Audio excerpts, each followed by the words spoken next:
बिहार में उपचुनाव तो संपन्न हो चुके हैं, लेकिन इस उपचुनावी मौसम के बीतने के बाद अगले चुनावी मौसम के आने से पहले कुछ और भी मामले इस समय बिहार की सियासत के साथ साथ बिहार की आम जनता के बीच भी चर्चा का विषय बने हुए हैं। कभी पूर्णिया के सांसद को जान से मारने की धमकी मिलने की बात सामने आती है, तो कभी हिंदू महिलाओं की मांग का सिंदूर नदी के बहते हुए पानी में धोकर उन्हें ईसाई बनाने का काम साजिश के तहत किया जाता है, तो कभी पूर्ण शराबबंदी की बात सामने आती है, जो कि अपूर्ण शराबबंदी के रूप में भी अभी तक नजर आ रही है। और अब तो इस मामले को लेकर खुद बिहार के माननीय उच्च न्यायालय ने भी तल्ख टिप्पणी करते हुए कह दिया है कि जो फैसला कभी बिहार सरकार ने बिहार की भलाई के लिए 2016 में लिया था, वही फैसला अब बिहार के लिए ही अभिशाप जैसा साबित हो रहा है। आखिर क्या है बिहार हाई कोर्ट का पूरा फैसला, और साथ ही बिहार सहित अन्य किन राज्यों में शराब पर पाबंदी लगाई गई है, इस बारे में मैं आज आपको बताऊंगा विस्तार से हमारी आज की इस स्पेशल स्टोरी में। नमस्कार, कैपिटल टीवी बिहार देख रहे हैं आप और मैं हूं आपके साथ अखिलेश पांडे। दरअसल मामला जुड़ा हुआ है उस पूर्ण शराबबंदी से जिसे बिहार की नीतीश सरकार ने साल 2016 में पूरे बिहार में लागू किया था, और साथ ही इसके लिए सख्ती से अनुपालन कराने के लिए, यानी इस पर पूरी तरीके से सख्ती अपनाने का भी अधिकारियों को आदेश भी दिया था, जिसकी चर्चा बिहार के बाहर भी अन्य राज्यों में भी हुई। और साथ ही बिहार में पूर्ण शराबबंदी को लागू करने और उसका अनुपालन कराने की चुनौती भी नीतीश सरकार के सामने खड़ी हो गई।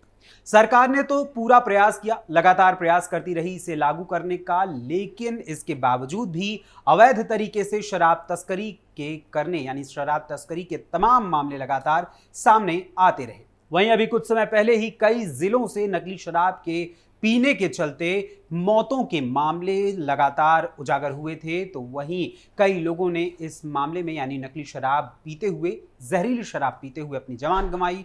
अपने प्राणों को खोने के साथ साथ कई लोग ऐसे भी रहे कि नकली शराब का सेवन करने के चक्कर में कई ने अपनी आंखों की रोशनी तक गंवा दी। लेकिन इसके बावजूद भी जनता ने शराब से दूरी नहीं बनाई।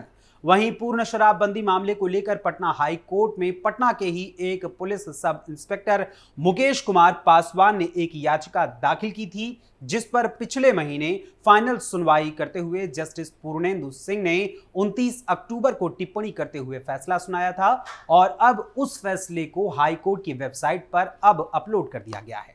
उसी अपलोड किए गए फैसले से आपको आज हम रूबरू करवाने जा रहे हैं। पूर्ण शराबबंदी को लेकर दाखिल की गई मुकेश कुमार पासवान की उस याचिका पर सुनवाई करते हुए पटना हाई कोर्ट के जस्टिस पूर्णेंदु सिंह ने अपने फैसले को सुनाते हुए कहा था, राज्य सरकार ने 2016 में शराबबंदी की तो उसके पीछे सही मकसद था। सरकार की कोशिश थी कि लोगों का जीवन स्तर सुधारे और स्वास्थ्य पर बुरा असर न पड़े, लेकिन कुछ वजहों से अब इसको इतिहास में बुरे निर्णय के रूप में देखा जा रहा है।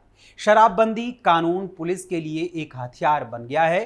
पुलिस अक्सर तस्करों के साथ मिलीभगत करती है। कानून से बचने के नए नए तरीके अपनाए जा रहे हैं। ये कानून मुख्य रूप से राज्य के गरीब लोगों के लिए ही मुसीबत का कारण बन गया है। शराब माफिया या सिंडिकेट ऑपरेटरों के खिलाफ कुछ केस दर्ज किए गए, लेकिन इसकी तुलना में गरीब आदमी के खिलाफ ढेर सारे केस दर्ज हुए। वे शराब पीने के कारण पकड़े गए या कच्ची शराब पीने के शिकार हुए। कुल मिलाकर इस एक्ट का खामियाजा सबसे ज्यादा आम गरीब आदमी को भुगतना पड़ रहा है। दरअसल ये पूरा मामला आज से लगभग 4 साल पुराना है। मीडिया रिपोर्ट्स के अनुसार उस समय हुआ कुछ यूं था कि साल 2020 में एसआई मनोज कुमार पासवान, जो पटना के बाईपास पुलिस स्टेशन में तैनात थे, उस दौरान उस थाने से थोड़ी ही दूरी पर एक्साइज विभाग की टीम ने एक छापेमारी की थी। उस छापेमारी को एसआई मनोज कुमार पासवान के थाने के एरिया में अवैध विदेशी शराब की तस्करी की जानकारी मिलने के क्रम में की गई थी। यानी कि वो कार्रवाई जब की गई थी तो उस कार्रवाई के दौरान शराब को भी जब्त किया गया था, जिसके पश्चात 24 नवंबर 2020 को जारी एक सरकारी आदेश के तहत एसआई मुकेश कुमार पासवान को पूरी तरीके से अपने पद से पदच्युत कर दिया गया। यानी कि उन्हें अपने पद से नीचे की तरफ धकेल दिया गया, उनका डिमोशन कर दिया गया। और साथ ही उस आदेश में यह कहा गया कि जिस पुलिस अधिकारी के इलाके में शराब पकड़ी जाएगी उसके खिलाफ कार्रवाई होगी, और इसी आदेश के अंतर्गत एसआई मनोज कुमार पासवान का डिमोशन किया गया था। इसके बाद विभागीय जांच बैठी तो उस जांच में एसआई मनोज कुमार पासवान ने अपना पक्ष रखते हुए खुद को निर्दोष बताया और साथ ही उन्होंने अधिकारियों के सामने एक प्रश्न भी रखा कि भला मुझे कैसे पता चलेगा कि मेरे इलाके के किस घर में शराब है।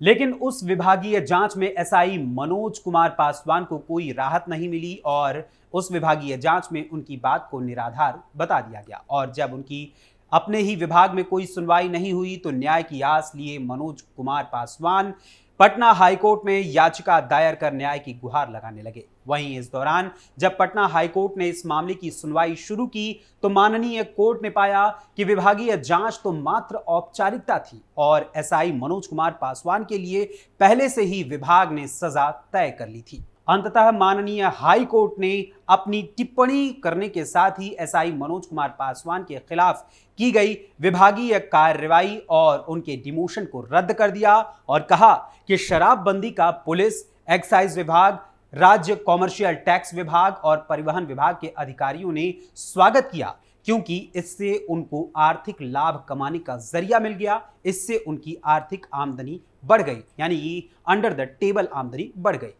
जहां एक और पटना हाईकोर्ट ने एसआई मनोज कुमार पासवान को राहत दी है तो वहीं शराबबंदी से जुड़े सरकारी विभागों पर भी अपने इस फैसले और टिप्पणी के माध्यम से एक प्रश्न चिन्ह लगा दिया है। और लाजमी है कि एक और जहां सरकार पूर्ण शराबबंदी का ऐलान करती है तो वहीं इन सरकारी विभागों के ऊपर ही इस आदेश का पूर्ण रूपेण अनुपालन करवाने की जिम्मेदारी भी सौंपी जाती है।